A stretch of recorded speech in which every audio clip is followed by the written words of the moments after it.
From Indiana's news leader, this is Channel 13 Eyewitness News at 5 o'clock.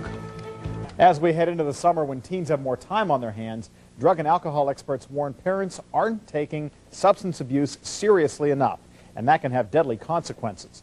Eyewitness News Health Beat reporter Julia Moffat is here with some solutions to that problem. Parents need to get involved. Yeah, they really do. You know, despite education about the hazards of drugs and alcohol, usage is still on the rise. Tonight, we talked to a teen addict about what parents should consider to keep their kids from becoming a statistic.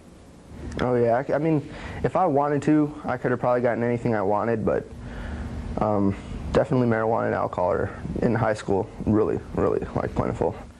Mike Summers would know. At just 17 years old, he's an addict.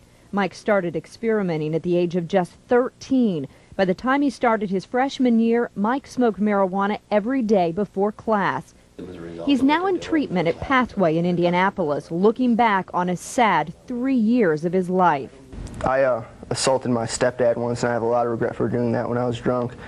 I wrecked a car, you know, I did a lot of bad things. I got in fights, you know, just a lot of bad things I have a lot of regret for. Health experts in Indianapolis continue their effort to stop an epidemic before there are more regrets for teens and parents. When it comes down to your kid or mine, what you want to pay attention to is any change in their behavior that they won't tell you about. It's very likely to be associated with either drugs or alcohol. Dr. Sean O'Connor is just one of many health experts that gathered downtown Friday to discuss dozens of local health issues. Advocates are also trying to drive home the message this issue doesn't just affect users. Underage drinking cost an estimated $860 million a year in Indiana. In fact, the state spent 13% of its yearly budget on substance abuse issues. And just how strong a grip does this disease have on addicts? Mike is 6 months away from graduating from the Pathway program. Yet, he says if he were to leave today... But I know that it wouldn't last too long. You know, I could maybe stay clean for a month or so, and then it would just kind of fall apart from there. Right now, a brand new National Institute of Health initiative is hoping to solve the puzzle of drug and alcohol addiction.